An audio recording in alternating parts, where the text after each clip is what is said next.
Di awal mereka tertawakan saya dan saya tahu mereka mengancam saya tahu saya diancam. Semua pemimpin ada kekurangan. Jangan memfitnah, jangan menyerang. Kita semua punya kekurangan. Mau buka-bukaan, yang nggak enak. Assalamualaikum warahmatullahi wabarakatuh. Teman-teman, kembali lagi di channel YouTube saya, Khairun Imam. Nah, ini ada pidato yang sangat luar biasa dari Bapak Presiden Prabowo Subianto di pembukaan sidang tanwir dan resepsi milad ke-112 Muhammadiyah. Dan ada banyak hal yang disampaikan oleh Pak Prabowo di dalam pidatonya, dan sepertinya bukan Pak Prabowo ya kalau pidatonya singkat-singkat, teman-teman. Mungkin salah satu yang disampaikan oleh Pak Prabowo adalah beliau menanggapi tuduhan-tuduhan liar, tuduhan-tuduhan tidak mendasar, tuduhan-tuduhan yang tidak masuk akal dari para pembenci terkait dengan kabinet Prabowo dan juga kabinet Jokowi yang menurut para pembenci itu sama saja karena Pak Prabowo mengambil orang-orang dari kabinet Pak Jokowi. Dan mungkin untuk lebih jelasnya apa yang disampaikan oleh Pak Prabowo, mari kita simak videonya berikut ini. Kita butuh kepemimpinan politik yang handal. Dan kepemimpinan politik yang saya maksud bukan kepemimpinan politik yang hanya dari pemerintah. Dan untuk itu perlu ada kerukunan, perlu ada jiwa besar dari semua kalangan. Kita banyak berbeda, perbedaan itu baik dan wajar. Kita berbeda suku, kita berbeda agama, dan untuk itu saya ucapkan hormat saya kepada Muhammadiyah. Saudara buka lembaga-lembaga pendidikan tidak hanya kepada umat Islam, tapi buka untuk semua. Saudara telah memberi contoh dalam toleransi, dalam kehidupan inklusif, dalam kehidupan saling hormat menghormati, dalam kehidupan saling menjaga, saling mendukung. Ini sangat penting. Ini sangat penting. Ada pihak dari semua agama, dari semua ras dan semua suku yang selalu mau mengambil garis yang keras. Fanatisme, fanatisme agama, fanatisme suku, fanatisme ras, fanatisme budaya dan sebagainya. Justru ini yang melahirkan peperangan. Saudara-saudara, karena itu apa yang saudara telah melaksanakan adalah sesuatu yang sangat-sangat berharga bagi kita semua. Milad ke-112 tentunya saya atas nama pemerintah dan atas nama pribadi menyampaikan selamat dan harapan ke depan Muhammadiyah akan terus dalam peranannya di bidang dakwah, kesehatan, pendidikan, melahirkan kemakmuran untuk semua adalah sangat tepat. Karena kemakmuran adalah tujuan kita. Tapi tidak ada kemakmuran tanpa keadilan.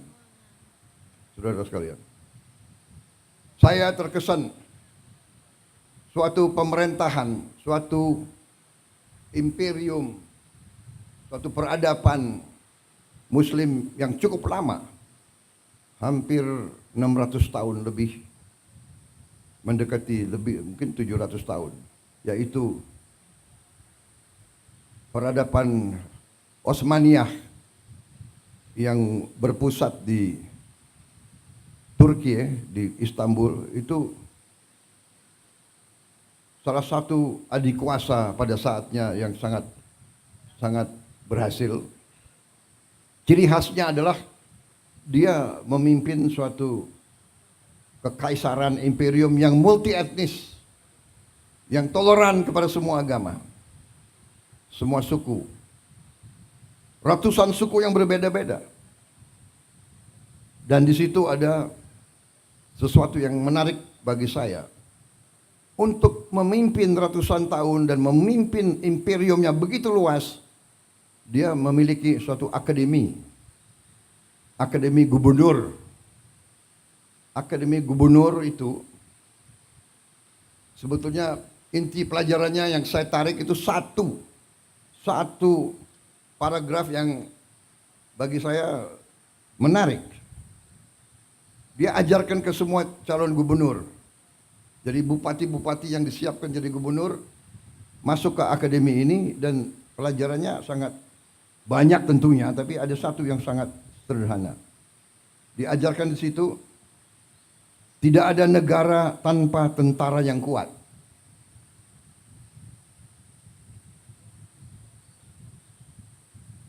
Karena ada kecenderungan pelajaran-pelajaran liberal seolah-olah mau dipisahkan antara sipil dan tentara. Mau dipisahkan antara cendekiawan sama, tidak bisa. Pelajaran, tidak ada negara tanpa tentara yang kuat. Tidak ada tentara yang kuat tanpa uang. Tidak ada uang tanpa kemakmuran. Tidak ada kemakmuran tanpa rakyat yang bahagia dan sejahtera. Tidak ada rakyat yang bahagia dan sejahtera tanpa pemerintah yang bersih dan adil. Ini benar sekali. Uang dari mana? Uang dari rakyat. Iya kan? Melalui pajak, melalui retribusi. Kalau rakyat tidak bahagia, gak mau bayar pajak dia. Pengusaha yang merasa diperes, ya kan? Dulu, sekarang mungkin tidak ada. Mudah-mudahan tidak ada lagi. Dia tidak rela bayar pajak, dia tidak rela.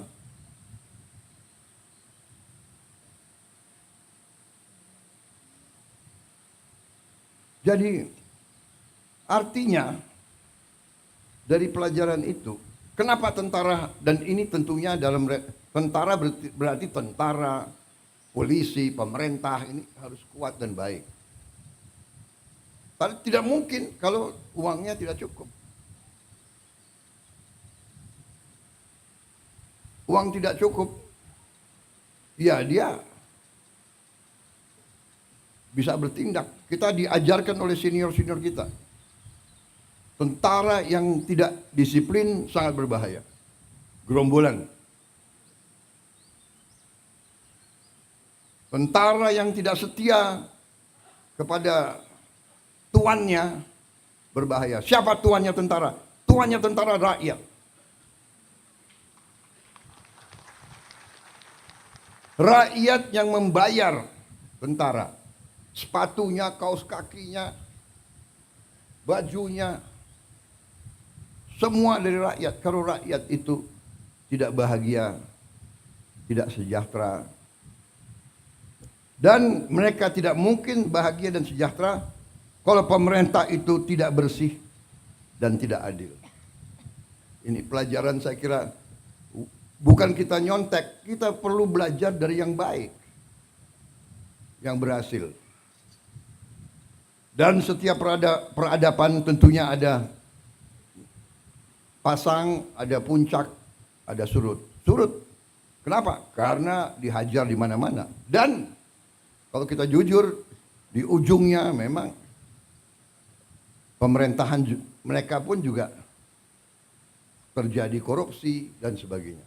Satu hal yang kita belajar dari sejarah, pemerintah yang korup tidak bisa membawa kemakmuran kepada rakyat. Itu pelajaran. Itu pelajaran. Jadi saudara-saudara, marilah kita bersama-sama sesuai dengan tema yang saudara-saudara pilih. Marilah kita berjuang mencari kemakmuran. Supaya kita hilangkan kemiskinan, hilangkan kelaparan, hilangkan stunting. Saudara-saudara, saya telah mempelajari angka-angka mendalam. Sungguh luar biasa kekayaan kita. Sungguh luar biasa.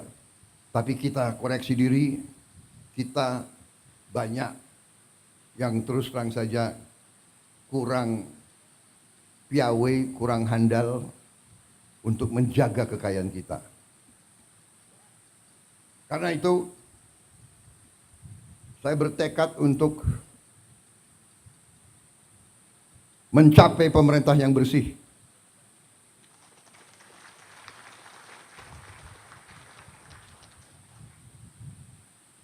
Dan ini tidak gampang. Ini sangat sulit. Bahkan saya tahu, saya ditertawakan, saya diejek. Tapi saya sudah biasa diejek. Mana mungkin menghilangkan korupsi di Indonesia?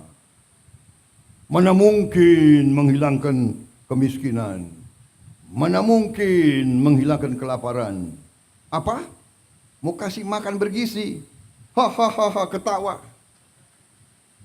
Di awal mereka tertawakan saya dan saya tahu mereka mengancam saya. Saya tahu saya diancam. Nanti harga saham, harga indeks saham akan turun. Di hari-hari pertama saya luncurkan gagasan makanan bergizi, sudah muncul. Saya mengerti. Saya ini cukup lama jadi orang Indonesia. Saya mengerti. Saya mengerti. Ada ancaman terbuka, ada ancaman halus. Ada senjata yang terbuka, senapan, meriam, ya itu. Tapi sebelumnya ada senjata-senjata lain. Senjata psikologis, adu domba, fitnah, hoax. Ada ancaman terhadap ekonomi. Saudara-saudara, Pak, karena gagasan makan bergizi, harga saham indeks turun. Saya bilang, saya jawab ke mereka itu, saya kasih tahu ya, biar saya nggak punya saham, saya bilang. Dan rakyat di desa-desa tidak punya saham. Benar.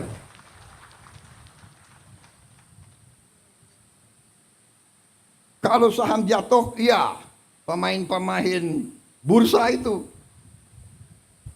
Siapa yang main bursa di sini? Menteri-menteri, ayo ngaku. Fahri Hamzah kayaknya, yuk. Ada bukan orang kaya saja main saham, tahu nggak? Ada teman-teman saya ahli matematik. Dia mau pakai algoritma. Tapi saya lihat hidupnya stres. Tiap detik lihat TV, lihat apa itu? Wah, harga saham turun 0,0 sekian. Oh, panik dia. Hitung lagi. Aduh, hidup stres, aku enggak maulah. Dan saya kasih tahu itu kan, main-main saham itu kalau orang kecil ya pasti kalah. Itu untuk orang kecil itu biasanya sama dengan judi itu. Yang menang yang bandar, yang besar, yang kuat, ya kan? Ini Pak Trenggono itu mantuk-mantuk. Jangan-jangan Pak Trenggono punya algoritma. Dia itu. Ada ahli matematik yang saking pinternya dia berani ke kasino. Hitung. Main apa? Roulette itu. Pakai algoritma itu, Cok. Tapi enggak serius, saudara-saudara. Kemudian ada yang mau ancam mata uang kita. Ada juga mau ancam. Saudara-saudara, ternyata bernegara itu, keyakinan saya dasarnya adalah beberapa hal yang fundamental. Yang pertama adalah kemampuan bangsa itu menghasilkan pangan.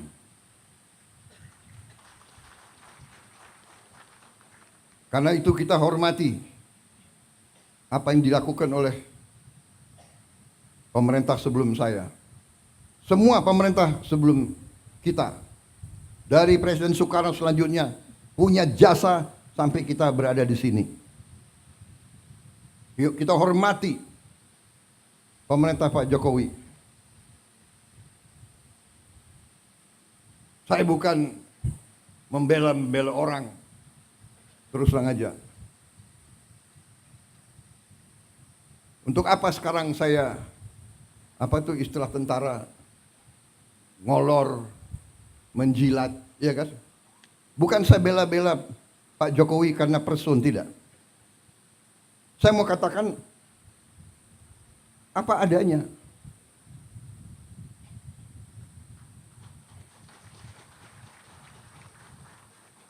Kalau ada kekurangan, kita semua ada kekurangan. Semua pemimpin ada kekurangan. Jangan memfitnah, jangan menyerang. Kita semua punya kekurangan. Mau buka-bukaan, yang gak enak. Kita diajarkan nenek moyang kita, orang tua kita, mikul dhuwur mendem jero. Orang tua hormati yang baik. Kita sebagai yang muda berani juga ngoreksi. Tapi ngoreksinya dengan cara yang baik, yang sopan. Saya kira itu ajaran ustadz-ustadz saya. Saya bukan orang yang terlalu baik. Agama saya akui di depan Muhammadiyah. Aku akui. Tapi saya ingat ajaran ustadz-ustadz saya. Tidak boleh dendam, tidak boleh maki-maki, ya kan? Tidak boleh sakit hati, tidak boleh benci. Tuhan aja memaafkan kok.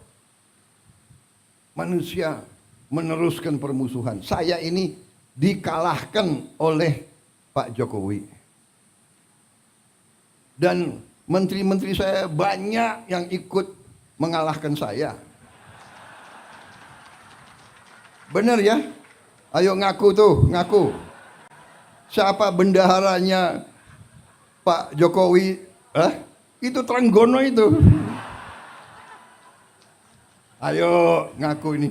Ini banyak ini menteri-menteri saya itu. Tapi sudah ini kan perbedaan itu biasa, persaingan itu biasa sudahlah. Tapi sesudah itu, ayo kerjasama, ayo. Nyatanya saya tahu ini, dalangnya Trenggono ini. Tapi jadi wakil saya di Kementerian Pertahanan. Akhirnya saya dibilang, oh Prabowo pakai banyak orangnya Jokowi. Tidak, bukan orangnya Jokowi. Saya pakai orang merah putih. Saya pakai anak Indonesia. Iya kan?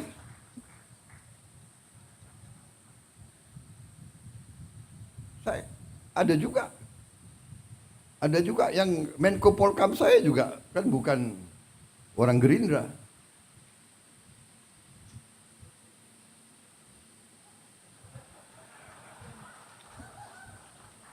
Dia memang non partai. Tapi saya ambil satu. Yang saya ambil, saya yakin di dalam hatinya semua itu cinta merah putih, cinta tanah air. Jadi tidak ada masalah. Di pilkada ada yang menang, ada yang kalah, sudah, ya kan?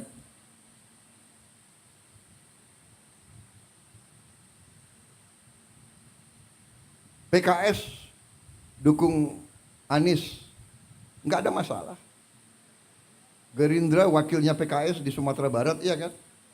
Tidak ada masalah. Banyak saya Gerindra wakilnya PDIP di Jawa Tengah, di mana? Sudah nggak ada masalah. Jangan kita perbedaan pendapat bagi saya harus kita sikapi dengan kearifan. Dan kalau ada kesalahan kita koreksi. Kita perbaiki. Saudara-saudara, Saya percaya dan yakin, saya optimis, tapi kita harus waspada. Karena kita sangat kaya, kita menguasai mineral-mineral yang sangat strategis yang dibutuhkan oleh banyak negara. Karena itu beberapa rencana kita hilirisasi tidak berkenan di banyak negara. Tapi kita tidak ada pilihan. Masa ratusan tahun kita harus jual kekayaan kita sebagai bahan mentah? Kita tidak mau. Kita mau karunia Tuhan itu boleh dibeli dengan harga yang benar, supaya kita punya nilai tambah bisa dipakai untuk mensejahterakan rakyat kita. Jadi kita harus siap menghadapi. Mungkin ada yang mau dikte kita, harus ini, harus itu. Kamu tidak boleh dekat sama dia, kamu dekat sama saya. Kita dekat sama semua. Saudara-saudara, saya kira itu inti yang ingin saya sampaikan. Terima kasih Pak Haidar membaca buku saya. Karena di Indonesia banyak buku ditaruh di pajangan aja itu. Terima kasih, tapi itu saya kira adalah hal-hal yang mendasar. Dan sebagai kesimpulan, ternyata setelah saya keliling ke luar negeri, hadir KTT APEC, hadir KTT G20, tema di G20, tema di APEC, terutama di G20, temanya apa? Tema utamanya apa? Hilangkan kemiskinan, hilangkan kelaparan. Fight hunger and fight poverty. Itu tema dunia sekarang. Kemudian ke arah menjaga lingkungan hidup kita. Kita nanti berada di garis depan. Saya katakan Indonesia mungkin satu-satu negara, mungkin dengan Brazil dan Kongo, kita diberi karunia oleh Tuhan, kita akan mampu. Semua bahan bakar kita green, semua bahan bakar kita dari tanaman. Dan kita akan swasembada energi. Dan kita akan swasembada pangan. Dalam waktu yang lebih singkat daripada yang saya perkirakan. Saya beri target 4 sampai 5 tahun. Ternyata bisa lebih cepat. Dan saya percaya dan saya yakin NTT tadi kita robah dari hanya laporan gubernur hanya 300.000 hektar yang sekarang bisa diairi, potensi 4 juta hektar, luar biasa. Dan ini bisa dan ini akan kita kerjakan. Saya percaya manusia, apalagi pemimpin, harus berani punya tujuan, harus berani punya sasaran yang tinggi. Jangan sasaran yang rendah. Saya diejek lagi, Prabowo bisa aja dia ngomong mau pertumbuhan 8%. Saudara-saudara, saya selalu mengutip Bung Karno. Bung Karno mengajarkan dari dulu, gantungkan cita-citamu setinggi langit. Kalau kau tidak sampai ke langit, minimal kau jatuh di antara bintang-bintang.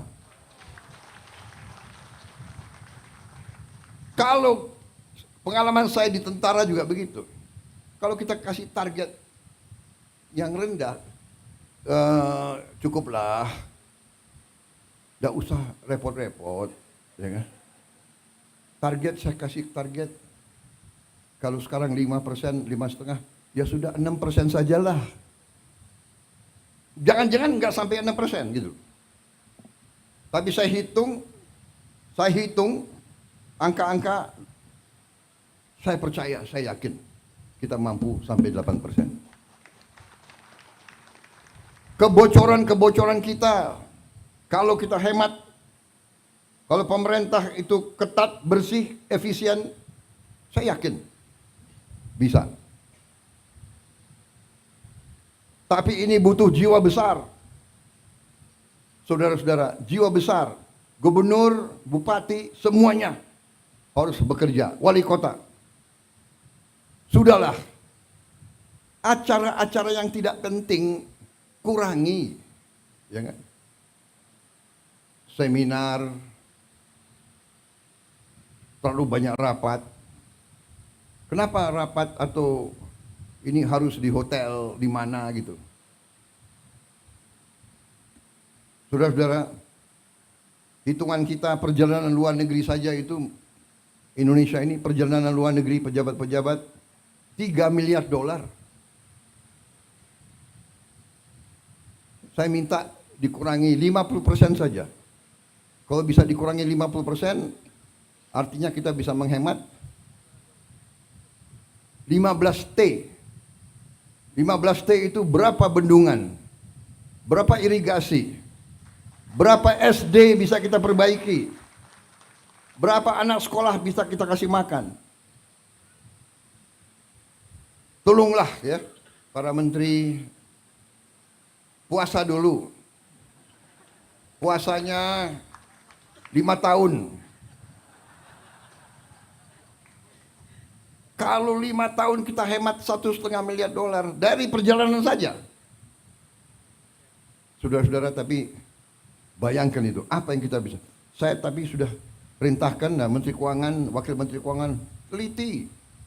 Semua program diteliti, ternyata cukup besar penghematan. Cukup besar. Tapi saya tidak umumkan di sini supaya kita tidak cepat puas.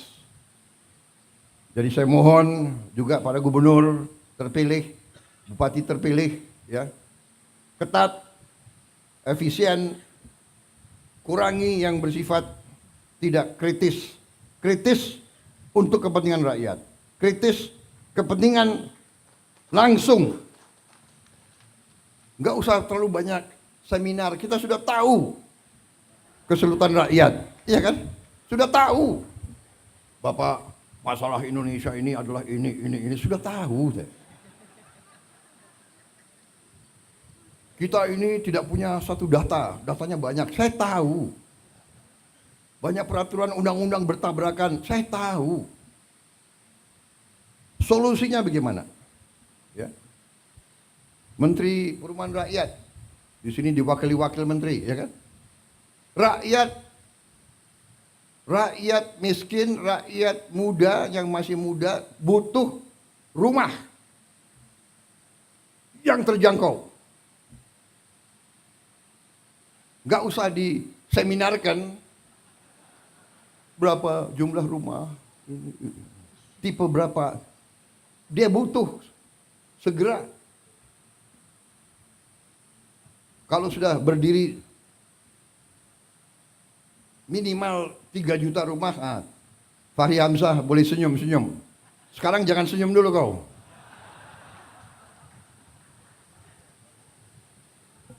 Terima kasih saudara-saudara. Sekali lagi selamat. Terima kasih semua tokoh Muhammadiyah. Mari kita bersama-sama dengan semua komponen lain, semua organisasi lain. Banyak perbedaan, tapi carilah titik-titik persamaan untuk bangsa dan negara. Terima kasih. Selamat Milad ke-112 kepada Muhammadiyah. Berbaktilah terus kepada bangsa, rakyat, umat. Teruskan apa yang sudah saudara-saudara laksanakan dan saudara-saudara buktikan. Wassalamualaikum warahmatullahi wabarakatuh. Shalom salve, Om Swastiastu, nama budaya, salam kebajikan. Terima kasih kehormatan diberikan kepada saya bisa berbicara di sini dan bisa memberi pengarahan kepada saudara-saudara sekalian. saudara-saudara berjasa, bekerja, kadang-kadang tanpa dilihat. Terima kasih. Selesai.